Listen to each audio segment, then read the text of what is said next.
que ela teve que superar muitos, mas muitos obstáculos para chegar onde ela chegou. E onde ela chegou? Hoje ela faz mestrado em Portugal e ela atende também lá de Portugal seus pacientes, né, online. É a Ana Cruz.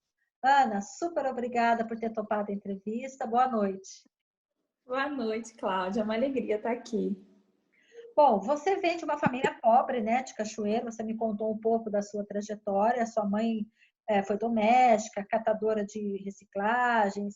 Ela criou sozinha você e suas irmãs, tal. Você pode contar um pouquinho dessa sua infância aí com dificuldades que você passou em Cachoeira? Sim, eu nasci na margem esquerda, né? Próxima à Mão Fria. Aliás, a minha infância é marcada pela Mão Fria. E Cataiçá, né? Era uma alegria Cataiçá. Bom, foi uma fase de muitos desafios, né? Porque a gente vem de uma estrutura, na verdade, de uma família muito desestruturada, onde até antes de contar essa história, eu acho que é importante falar que tem uma frase do Bob Hoffman, que é um dos meus mestres, que ele diz assim que nós somos vítimas dos nossos pais, que são vítimas de outros pais. Então, na verdade, uma repetição, né? De padrões, de dificuldades. Inclusive, eu ouvi uma frase uma vez que diz assim, que onde falta o dinheiro, falta quase tudo, né? Porque às vezes a gente escuto muitas vezes, vejo muitas vezes as pessoas querendo romantizar o sofrimento, claro que o dinheiro não é o mais importante, mas quando falta o básico, falta muita coisa. Então, foi sim uma fase muito desafiadora, né? Onde eu cresci numa casa com muitos conflitos, com muitos desafios, com muitas brigas dos meus tios, enfim. E a minha infância ela foi toda marcada por essa fase, a minha mãe lutando para dar o que comer mesmo para mim e para minha irmã, né? Quando você fala de faltar o básico, o que é o básico? Bom, eu digo básico assim, porque na casa onde eu nasci, a gente não tinha nem um chuveiro, né, para tomar banho. Isso foi uma causa de muito bullying na minha infância, porque minhas roupas, o meu cabelo vivia cheirando fumaça, porque a minha avó ela esquentava a água no fogão a lenha para a gente tomar banho. Mas desde que eu me conhecia por gente, o fogão a lenha era entupido. Então, aquela fumaça entrava por toda a casa. O telhado é preto até hoje, né? Então, por mais que a gente tomasse banho, aquela coisa, eu sou pobre, mas eu sou limpinho, eu vivia tirando fumaça. Só que sabe aquela coisa de você acostuma com o cheiro, você nem sabe que tem aquele cheiro? Então, muito tempo, quando eu era criança, eu sofria muito bullying na escola e eu nem entendia por quê. Demorou muito até que eu descobri, né, que era aquilo. E foi ter chuveiro na casa da minha avó. Acho que eu tinha 12 anos de idade, para mais de 12 anos, né? Então, assim, a gente não chegou a passar fome, porque minha avó se esforçava muito, nunca deixou faltar, né, o básico do básico, assim. Minha mãe também trabalhava muito, e a minha mãe sempre procurava garantir o nosso material escolar, era uma coisa que a gente, assim, e hoje eu devo isso, e tudo que eu faço, tudo que eu estudo é mesmo dedicado à minha mãe, à minha avó, a memória da minha avó, que minha avó foi uma mulher analfabeta, mas, assim, e por isso que o grande, assim, a grande força motriz da minha vida é que as próximas gerações da minha família sejam diferentes, porque elas nos incentivaram muito com aquilo que elas puderam, a ler, a estudar, né? Mas eu me recordo muito assim, que às vezes a gente almoçava, por exemplo, não tinha café da tarde, né? Quando era começo de mês, por exemplo, aí a minha avó tinha trigo, assim, fubá, ela fazia bolinho de chuva, ou ela fazia bolo de trigo, mas tinha dias que não tinha, né? Não tinha o pão, e a gente esperava a janta, mas eu confesso a você que naquela época eu não tinha muita consciência. Para mim aquilo estava tudo certo, né? Foi Era a ao sua longo do... realidade, né? Era a sua realidade, né?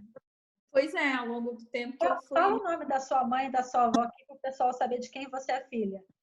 Sim, a minha mãe chama Ronilda e a minha avó é Maria Tereza. A sua avó Maria Tereza, já faleceu, né? ela faleceu em 2015. Tá. Bom, você me contou que você fez maternal na escola Nina Mendes e lá a sua primeira professora oficial foi a tia Isaurinha, mas você teve uma outra professora antes que ajudou a alfabetizar você e a sua irmã, que é a tia Márcia. Conta um pouquinho da tia Márcia. Sim, quem sabe ela vai assistir, né? A minha mãe conta, né, que ali na margem, acho que ela passou voluntariamente se oferecendo para dar aula para as crianças. Então, diz que a minha mãe conta que eu quis muito ir. Então, logo eu fui para lá. Eu acho que ela fazia atividades, assim, claro, eu não me recordo.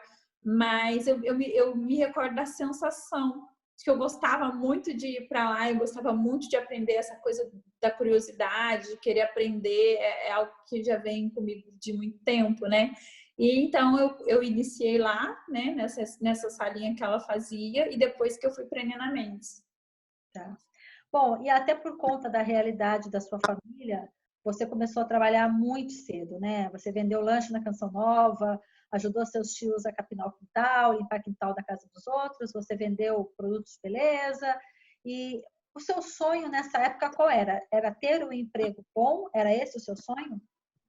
É assim, eu digo até isso muito para as minhas clientes, né? O quão importante é a gente ampliar a nossa visão de mundo. Porque, assim, eu me recordo de ter uma cliente uma vez que ela me falou que a filha dela tinha vontade de fazer medicina e que ela falava para a menina que aquilo era impossível, porque eles não tinham condições. Eu disse para ela quão importante era ela deixar a menina sonhar, né? Aquela história de que às vezes você sonha em alcançar uma estrela, você pode não chegar na estrela, mas você chega bem perto dela, porque eu digo que os meus sonhos eles foram naquela época muito limitados, porque como a realidade era muito difícil, eu queria ter mesmo um bom trabalho, essa era a minha vontade. Então, assim, mas eu sabia que eu tinha que trabalhar para poder conseguir qualquer coisa, isso nunca foi problema para mim. Então, quando a Canção Nova ainda estava bem no comecinho, que não tinha estrutura nenhuma, eu lembro que meu tio, naqueles grandes encontros do PHI, nos primeiros encontros, a gente subia com o carrinho, eu dormia dentro do carrinho de lanche, porque a gente esperava os jovens que chegavam no meio da madrugada, assim, daí ele começava a fazer lanche tipo 4, 5 horas da manhã. E eu lembro que eles limpavam o quintal dos vizinhos e eu juntava assim R$ 5 por semana, que era o que eu ganhava para juntar as folhas, que eram muitas folhas. E ali, assim, eu sempre tive a vontade de ter um bom trabalho. Naquela época, eu não tinha, assim, consciência de pensar que eu tinha que sonhar em fazer alguma coisa que me fizesse bem, ou sonhar em ter um trabalho que me fizesse feliz, porque eu não tinha nem referência, né? Eu queria sobreviver. Então, eu sonhava, porque eu achava que felicidade era o quê? Era você ter dinheiro, era você poder comprar as coisas que você tem vontade, era você não passar vontade, porque eu me recordo, assim, tem uma cena que marca a minha vida, que eu sempre fui, hoje não, mas eu era uma criança muito introspectiva, muito tímida, muito travada, e eu não falava as coisas que eu tinha vontade, mas a minha irmã falava, e eu me recordo que passou um carrinho de picolé na rua uma vez, e tava eu, minha mãe e minha irmã, e ela não tinha dinheiro, e a minha irmã começou a chorar, porque ela queria aquele picolé, porque ela queria, porque queria, até que acho que alguém passou na rua e ficou com dó da gente e comprou o picolé pra gente, né? Então, esse tipo de coisa, sabe? De passar vontade é muito ruim. Então, eu queria não passar mais vontade. E aí, meu sonho era ter um bom emprego. E aí você teve um bom emprego, que foi quando você entrou no Santander, né? Você já fazia faculdade, você que pagou sua faculdade, se endividou até para pagar a faculdade, e você ficou no Santander o quê? Uns 6, 7 anos, não é isso? Sim, foi. Aí foi bem nessa fase, né? Porque com 20 anos eu saí da casa da minha avó, saí da casa da minha avó com a roupa do corpo, porque eram muitas brigas, eram muitos conflitos, era realmente muito difícil, né? E minha avó nem estava lá nesse dia, e foi um dia que meu tio tinha bebido, ele estava muito alterado, então foi uma briga muito desagradável, e nesse dia eu peguei as minhas coisas e saí. Eu me recordo que eu fiquei uma semana na casa de uma das minhas tias até conseguir alugar uma casa, porque eu já trabalhava na PAI, nessa época eu era secretária na PAI. E aí eu fui juntando o dinheiro para poder conseguir fazer minha matrícula na faculdade de administração. E aí foi quando eu consegui entrar no segundo ano, quando eu estava no segundo ano da faculdade, eu consegui um estágio no banco. E aí, durante 7 anos, eu recebi 6 promoções, porque, ou seja, eu tinha conquistado, então, aquilo que, né, teoricamente, iria resolver todos os meus problemas. E na o banco foi ao longo desses anos, sim, uma alavanca para muitas coisas na minha vida, mas foi também um grande gatilho. O banco não foi responsável por eu ter engordado ou pelas outras questões que vieram, mas o banco foi um gatilho para questões que já estavam em mim mal resolvidas e aí, né, explodiram. O que foi assim o estopim para você querer mudar de vida, emagrecer, terminar o relacionamento, mudar de emprego? O que aconteceu que você teve esse gatilho? Sim, foi um acidente de carro, que eu já falo, mas acho que é importante dizer assim que todas essas questões que eu fui carregando depois ao longo do tempo, que foi ter engordado mais de 23 quilos, que foi o que eu emagreci depois, me manter em relacionamento que não era saudável, tá naquela condição, isso era reflexo de toda uma história, né? E eu gosto de dizer isso para as pessoas, porque para a gente entender o presente, a gente precisa olhar para o passado. E às vezes a gente está focado em construir um futuro, não vê que o nosso presente não está bom, que a gente tem angústia, que a gente quer mudar, mas não consegue porque tem uma série de outras questões que precisam ser resolvidas, né? E foi aí que eu vinha carregando, então, todo o peso de toda essa história, sem saber, óbvio, que eu não conseguia, sentir aquelas... Trabalhava no Santander de outra cidade, né? Na verdade foi assim, eu iniciei minha carreira como estagiária no Banco Santander de Cachoeira. Tá. Ali eu fui estagiária, caixa e coordenadora de caixa. Depois eu fui para a cidade de Cruzeiro como gerente de pessoa física de um segmento, vamos dizer assim, nível 1. Depois eu fui promovida para Taubaté, né? E aí eu fui crescendo nos segmentos de clientes, fui atender clientes de alta renda. E aí eu comecei a desenvolver crises de pânico.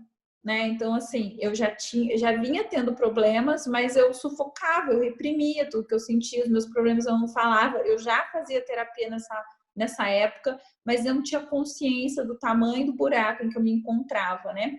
Até que eu comecei, então, a ter essas crises, e uma dessas crises foi quando eu estava indo de Taubaté para Cachoeira Paulista, num sábado pela manhã, após a semana de trabalho, e eu tive uma crise no volante. Aí eu desmaiei. O carro deu perda total, mas eu sobrevivi ao acidente. E o acidente foi um start, assim, para olhar para minha vida e falar: não pode ser assim, né? Você ganhou uma chance, você podia ter morrido aqui, então vamos fazer diferente. E é ali que as coisas começaram a mudar. E aí você emagreceu 23 quilos e foi até capa de revista, né? Pois é, menina. Eu sempre, porque eu falo, eu sempre lembro do Rubem Alves aqui nessa fase da minha vida, porque eu sempre recomendo também um documentário chamado Eu Maior, que está no YouTube, já assisti muitas vezes e acho que é um documentário de autoconhecimento que todo mundo merece assistir. E ele fala lá, né, que uma pessoa foi perguntar a ele o que foi que ele fez, né, na vida dele, como é que foi que ele conseguiu se tornar quem ele era. E ele fala que, na verdade, tudo que ele fez deu errado e por isso que ele chegou lá, né? E assim, eu jamais imaginava fazer uma carreira dessa. Até porque, como eu disse lá no começo, meu sonho era sobreviver, né? Porque eu sou mesmo uma sobrevivente, é como eu fui por muito tempo. E aí, como eu saí do banco, eu mergulhei num processo de autoconhecimento para tentar entender o que se passava comigo. À medida que eu fui entendendo, eu percebi que o meu problema com o peso não tinha nada a ver com a comida, mas com as minhas questões emocionais, com toda a minha história familiar mal resolvida. À medida que eu comecei a cuidar disso, eu comecei a emagrecer, né? Que é o que eu chamo de emagrecer de dentro para fora. Então, eu desenvolvi um método chamado Mente Equilibrada, Mente Feliz. E aí eu enviei a minha história para as revistas e eu realmente não imaginava que fosse uma capa de revista. E aí, quando você fala que você mergulhou num processo de autoconhecimento, além da análise, a terapia que você já fazia, você fez cursos, né, de autoconhecimento, constelação familiar, tal. Aí você foi por esse caminho, isso que te levou a ser uma terapeuta hoje? Foi, e não foi mesmo algo que eu planejei, porque eu não imaginava, né? Então, assim, na verdade, quando eu fiz administração, eu tinha vontade de fazer psicologia, mas eu não tinha noção de nada do que eu tenho hoje. Eu tinha vontade de fazer psicologia, mas psicologia não era possível, principalmente naquela época, porque eu não poderia trabalhar, porque naquela época a faculdade começava num horário que não dava para coincidir, não conseguia um estágio rápido, enfim. Então foi algo que ficou muito esquecido, assim. E aí, depois desse movimento, todo o acidente, eu queria me entender, eu queria entender o que acontecia comigo, porque, afinal de contas, eu era a Ana que trabalhava no banco, essa era a minha identidade, né? Ali eu perdi tudo que eu tinha de identidade, de significado, eu me sentia mesmo muito perdida, eu estava com depressão, mas eu já estava com depressão antes, né? Não foi a saída do banco que me causou depressão, tinha depressão e o pânico. E aí, nesse mergulho, né, eu iniciei fazendo os cursos de coach, fiz curso de programação neurolinguística, enfim, fiz constelação, fiz muitos cursos e também fui praticando todas essas terapias. Foi aonde eu fui emagrecendo, foi aonde eu fui tendo mais conhecimento e fui percebendo que existiam inúmeras formas de se fazer, inúmeros caminhos terapêuticos que podiam ajudar as pessoas, que não somente a psicologia. Apesar de hoje eu estar aqui em Portugal fazendo mestrado em psicologia, né? Porque eu acredito ser muito importante a gente aprofundar nos conhecimentos, mas eu acredito numa forma de abordagem que possa trazer todos esses conhecimentos juntos, sabe? Eu acredito muito nisso, porque foi isso que mudou minha vida. E aí foi assim que o método Mente Equilibrada, Mente Feliz nasceu. E como você foi para... Por que você foi fazer o mestrado em Portugal? Você faz hoje mestrado integrado em psicologia aí em Portugal. Por que Portugal? E aí eu falei, bom, eu vou iniciar psicologia, porque eu vou continuar com a minha abordagem, mas eu não quero ser identificada apenas como uma coach que faz o que todo mundo está dizendo que eu não concordo, né? Uhum. E aí eu fiz a psicologia. E aí lá eu vi o anúncio dos mestrados. E como eu não falo inglês, a única possibilidade que eu tinha era Portugal. E assim, naquele momento em que eu vi, primeiro foi assim, minha intuição disse, vai para psicologia. Foi já um grande exercício, né? Voltar para a faculdade, enfim. Uhum. Mas aí quando eu vi o anúncio do intercâmbio, foi muito forte, assim. Eu senti, vai, né? E aí eu falo que parece aquele filme do Ghost, assim, que ela fala pra ele que não, e a voz fala. E eu fiquei naquela coisa, não vou fazer isso agora com 35 anos, sabe? Vender minhas coisas, largar a casa e ser estudante no outro país. Outro recomeço, né? O outro recomeço. Menina, nessa fase da vida, com 2 malas, agora então a minha vida era 2 malas. Mas isso foi tão forte, assim, sabe? Que quem sente isso vai entender. É algo que você não consegue dizer não. É mais forte que você, não dá para explicar racionalmente, né? E então eu vim. E aqui estou. Onde você mora em Portugal? Qual é a cidade? Então, atualmente eu estou morando em Almada, que é o que a gente chama aqui em Lisboa da Margem Sul, fica na Margem Sul de Lisboa. É uma travessia de 8 minutos de barco, por sinal é uma travessia muito bonita, né? Eu amo andar aqui, amo essa cidade, porque um dia a dia, né? Você pegar um transporte comum é um passeio, assim. Então, atualmente eu moro em Almada. Mas como eu estava te falando, eu penso em mudar, né? Porque agora vem o inverno, eu estou pensando em ficar mais perto da minha academia, porque a atividade física é algo muito importante para mim, então eu mudei de academia, mas ainda não sei como é que vai ser. Mas como é a vida aí? Assim, é muito diferente da vida no Brasil? Pelo menos na minha vida né? Porque assim, aí era outra estrutura. Aqui eu sou estudante, sou imigrante, é outra realidade, né? O meu trabalho não, meu trabalho continua atendendo as pessoas online, graças a Deus é um trabalho que é muito próspero, porque assim, como isso é tão real na minha vida, né? Eu coloco em prática, então é a forma como eu compartilho com as pessoas. Agora, o dia a dia a questão do clima, como estava te falando, o inverno está chegando, isso para mim é muito difícil, é um inverno para mim rigoroso, então tudo isso mexe com o humor, né? Mexe com a nossa disposição, mas é muito prazeroso, sabe? Porque essa questão da qualidade de vida, do transporte, né? Do custo de vida em relação à alimentação, aqui o que é caro é o aluguel, né? Mas quando você coloca assim na balança, sabe? Bom, por hora eu tô gostando, né? Vamos ver. Ana, vamos falar um pouquinho dessa sua técnica de autoconhecimento que você desenvolveu, é o método Mente Equilibrada, Mente Feliz. Eu queria que você falasse um pouquinho. E você me disse que isso não é uma receita de bolo, né? Não adianta você aplicar o método para todas as pessoas. Não é... Explica direitinho isso aí. Sim, olha, na verdade é assim, o método ele nasceu com esse meu processo de emagrecimento, né? Então, no início, eu também acreditava, como muitas mulheres que me procuram acreditam, que o meu problema era emagrecimento. E que quando eu emagrecesse, Tudo estaria resolvido. acabou meus problemas, né? Pois bem, né? Então eu chamava o método de mente magra, mente feliz. Na época eu não tinha estudado tudo que eu estudei, imagina, há 8 anos atrás, o conhecimento que eu tenho hoje, de que não se deve colocar a palavra magra e feliz no mesmo tema, ainda mais numa sociedade machista onde essa questão, né, da exigência do corpo, quanto que nós mulheres somos cobradas em relação a isso, apesar de que, fazendo um parênteses, eu não posso negar que depois que eu emagreci, a minha vida melhorou muito, mas aí a gente precisa, e aqui eu quero deixar como sugestão de leitura o mito da beleza, né? Porque a gente precisa entender, tá, a vida dela mudou muito porque ela emagreceu, mas por que será, né? Por que será que as pessoas mais magras conseguem conquistar mais coisas? A gente precisa também refletir sobre isso. Então, com base nisso, eu mudei o nome de Mente Magra, Mente Feliz para Mente Equilibrada, Mente Feliz, porque não quero que as pessoas entendam que elas precisam ser magras para serem felizes, porque não é verdade, né? Eu tenho até vídeos no meu canal falando sobre isso, emagreci e não sou feliz, porque não tem nada a ver uma coisa com a outra. Mas a partir daí eu fui, digamos assim, lapidando esse trabalho, né? E hoje é um trabalho em que as pessoas buscam se conhecer para conseguir se relacionar melhor consigo mesmos e, consequentemente, com o outro. E o emagrecimento pode ser consequência desse processo ou não.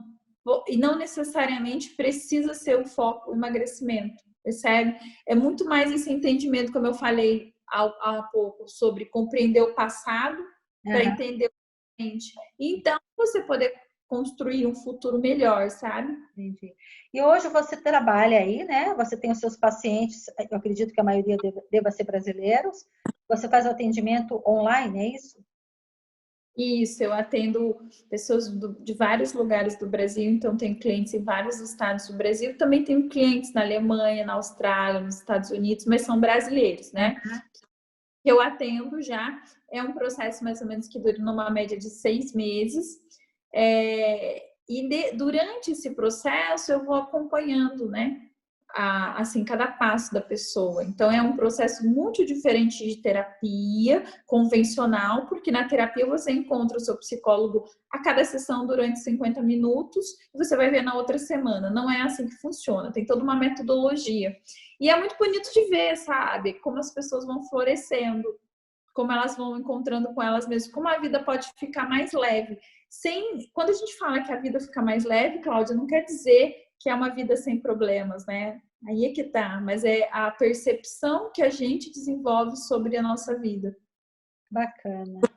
Ana, eu sei que você está aí agora, né, fazendo o seu mestrado. Você tá para mudar de cidade ou não, vai depender, você está avaliando.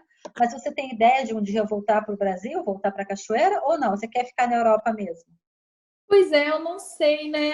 A gente já tinha falado uma vez sobre isso, né? Talvez acho que eu posso falar que a gente gravou, mas a gente perdeu a gravação, né? Pode. Então, assim, eu vou te responder a mesma coisa que eu te disse da outra vez. Eu não sei, porque eu aprendi a viver no fluxo da vida, né? A seguir a minha intuição. No momento, a minha intuição diz que é para eu estar aqui, então aqui eu estarei. Pode ser que as coisas mudem daqui 1 mês ou 2 meses ou 1 ano, e aí a voz fale, volta, e aí eu volto. Porque, assim, mesmo vindo a pandemia, mesmo com o euro a quase R$ 7 e com todo esse conflito, e eu vivi esse conflito de pensar, nossa, eu tenho que voltar. E aí eu fiquei bastante angustiada com isso, porque eu achei que eu tinha que voltar racionalmente, né? A minha mente falando, não, você não pode ficar, porque olha o valor que tá a sua moeda, como é que você vai ficar? Você pode estudar no Brasil. Mas o meu coração diz que é para ficar.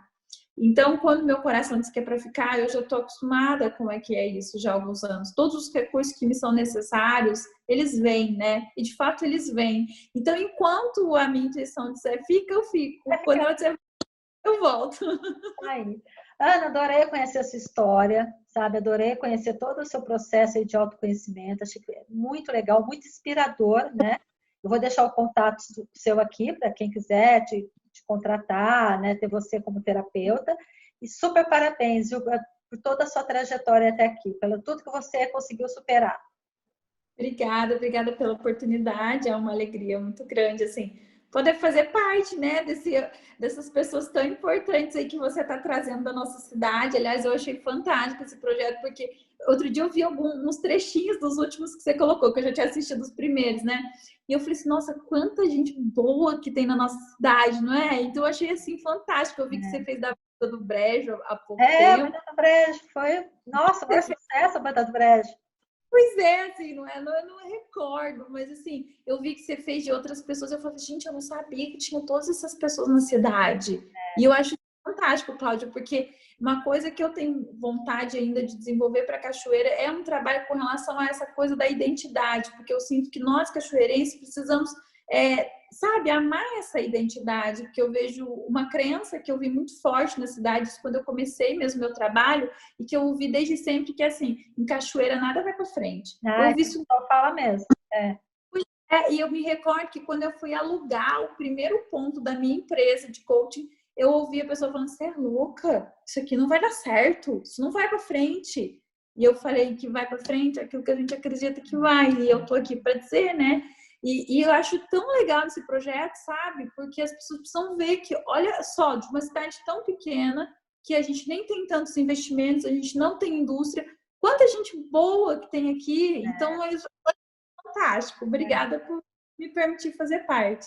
Querida, super obrigada, viu? Obrigada. Um beijo. Beijo.